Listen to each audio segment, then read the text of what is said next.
right, kicking off the live broadcast and Real America's Voice at MTN and reaching a growing global audience. This is the Steve Gruber Show. It's a no-panic zone, a place that triggers American patriotism and enthusiasm about the future. Thank you for being here today. Here are three big things you need to know this hour. Number one, President Trump has announced a meeting at 8 o'clock this morning to outline what he says will be irrefutable evidence of the success of our strike on Iran. Number two, U.S. Envoy Steve Witkoff says the Abraham Accords are about to have several more countries sign on to further the peace movement in the Middle East, including some big surprises. Wouldn't that be nice? And number three, almost 24 years ago, New York City lost almost 3,000 people when Muslim terrorists destroyed the Twin Towers in a brazen attack using jumbo jets. Radicalized by a religion that considers Americans and Christians especially as infidels, or simply put, their enemies. Today, a Muslim socialist, communist, really, has all but won the Democrat primary for mayor of New York City. And I wonder whether we'll watch New York City devolve into another London, or maybe we should just call the Big Apple the cooked apple of New London. Is this the result of failed experiments of open borders and diversity at any cost? Maybe.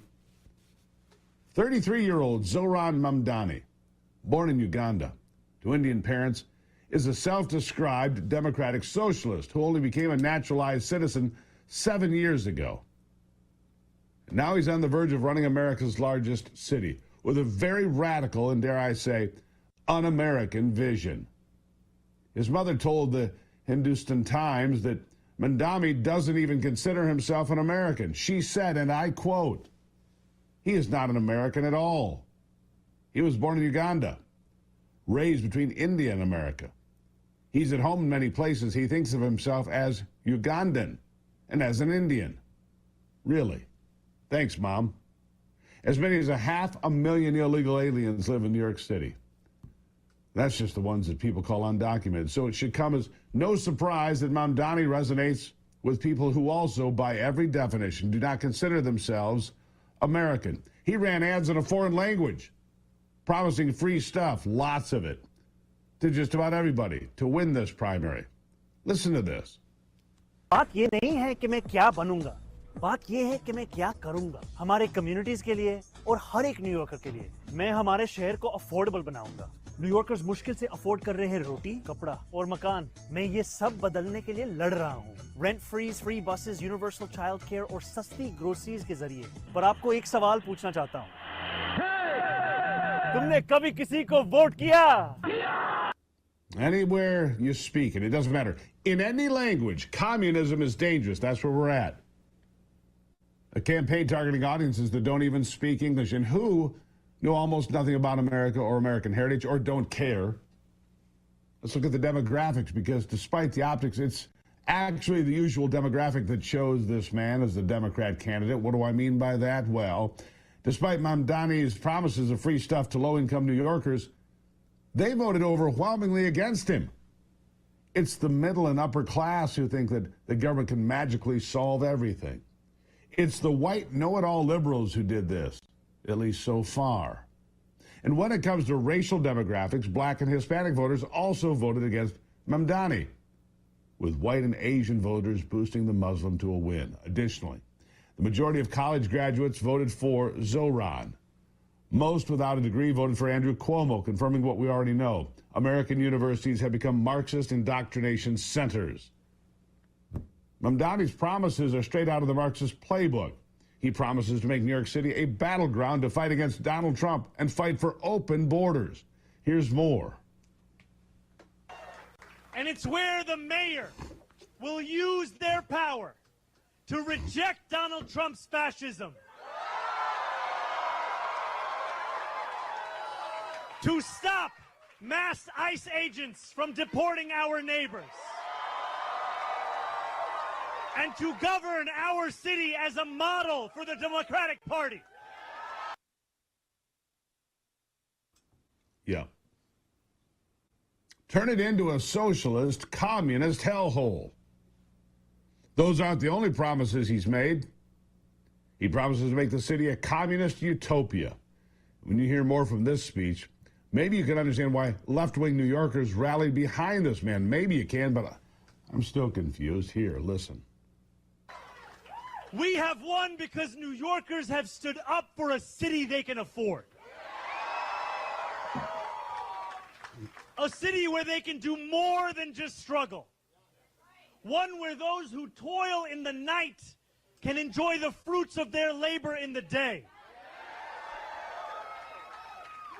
Where hard work is repaid with a stable life. Where 8 hours on the factory floor or behind the wheel of a cab is enough to pay the mortgage. It is enough to keep the lights on. It is enough to send your kid to school. Where rent-stabilized apartments are actually stabilized. Where buses are fast and free. Where childcare doesn't cost more than CUNY. And where public safety keeps us truly safe.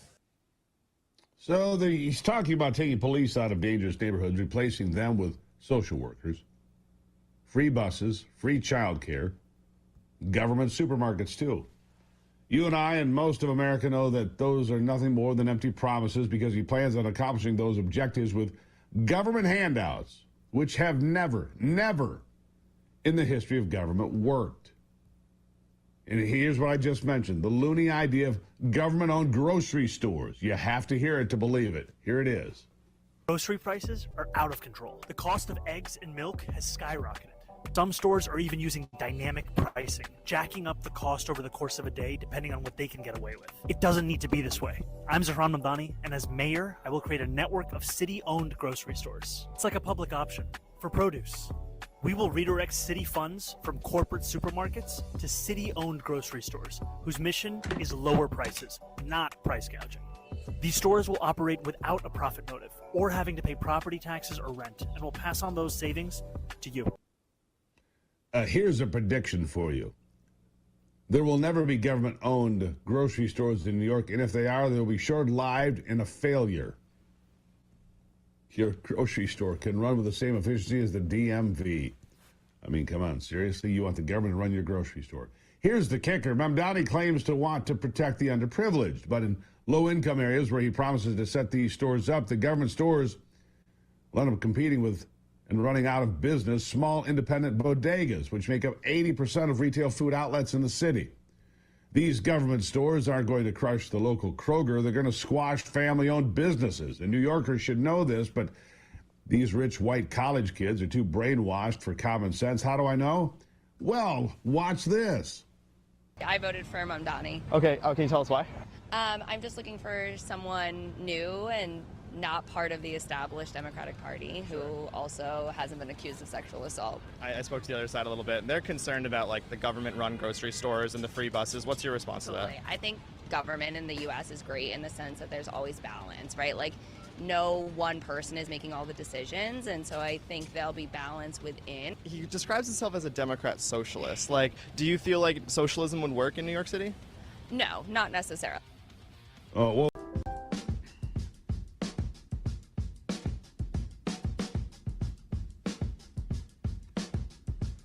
All right, Anthony pointed it out pretty well as we were going into break there. The woman we heard from there, oh, is it going to work? No, it won't work. Yeah, I just want to vote for somebody who's trendy and give me free Lululemon and free kombucha at the government store. Yeah, okay. No, it won't work, but you're going to run your city further into the ground for someone new and exciting and trendy. Congratulations, idiot voters. Actually, this astonishing screenshot shows that New Yorkers began Googling socialism before more than ever.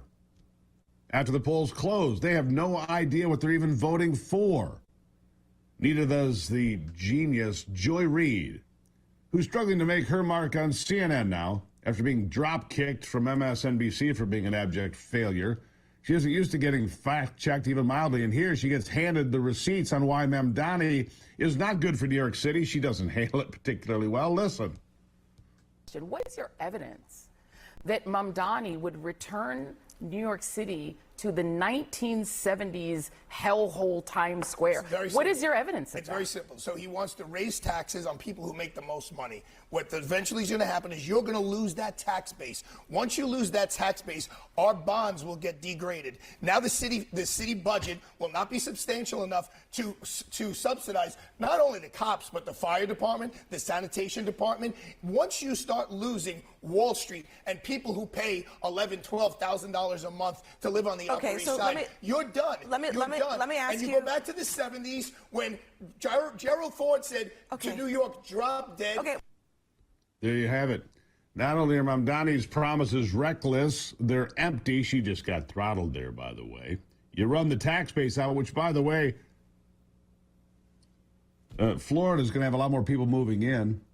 Yeah, Governor DeSantis thanking the people of New York. Thank you. We just drove the West Palm real estate up again. Current Mayor Eric Adams, by the way, who is running. See, they've got this ranked choice voting system. Eric Adams could get reelected because of this disaster. He says that Mamdani wouldn't even have the power as mayor to accomplish most of what he's promising. He's lying, he says. Snake oil, he says. Listen. He's a snake oil salesman. He will say and do anything to get elected. Think about this for a moment. He wants to raise 1%. He wants to raise tax on 1% of New York's high-income earners. As the mayor, you don't have the authority to do that. You know who has the authority to do that? An assemblyman, which he is. He wants to do free buses. He could have done it at assemblyman. He doesn't understand the power of government and how you must making sure you improve your economy, raise the standard of living, and this is what we've done in the city. And I'm looking forward to being on the campaign trail and showing New Yorkers we can't go backwards. Yeah, snake oil salesman or not, if you thought New York City is bad now, it'll only get a lot worse under the leadership of a Muslim, socialist, anti-Semite, which he's clear about, too. We don't have to look any further than London, which has been under the leadership of a Muslim for the last several years, also a man who's socialist. Here are the streets of London today. I don't think these college-age girls who voted for Mamdani would feel very safe trying to make their way through this kind of a crowd on their way to get that overpriced Starbucks. Not clear enough evidence for you? How about this radical from London? Watch, listen. You're a liar. I wouldn't trust you. I'd have to hate you as well. So the point is you won't have a conversation with me because I'm a Christian. No, I won't believe anything you say because you're a liar. And you're a Christian as well. I hate you for the sake of Allah. You hate me for the sake of Allah. I hate you for the sake of Allah. All right. I hate you for the sake of Allah. Every Christian, I hate you all for the sake of Allah. Any Jew, any Christian, I hate you all for the sake of Allah. He hates me for the sake of Allah. You hate these and the other. Would you kill me if you get a chance? If we're in war, I would chop your head off. Yeah, what guys you? If we're fighting in war, am I supposed to let him kill me? I said if we are. No, let's ask this again. Do you hate me?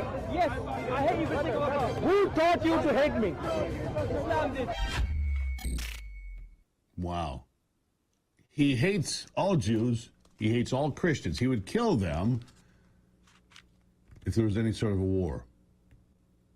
What taught you to hate? Islam did. And you can try to explain away that this man's a radical or this or that or anything else. He's not alone. He was in a big crowd.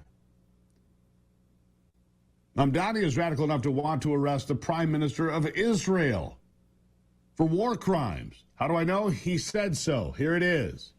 Would a Mayor Mamdani welcome Benjamin Netanyahu to the city? No. As mayor, New York City would arrest Benjamin Netanyahu. This is a city that our values are in line with international law. It's time that our actions are also. Even though the U.S. is not a signatory to the ICC? No, it's time that we actually step up and make clear what we are willing to do to showcase the leadership that is sorely missing in the federal administration.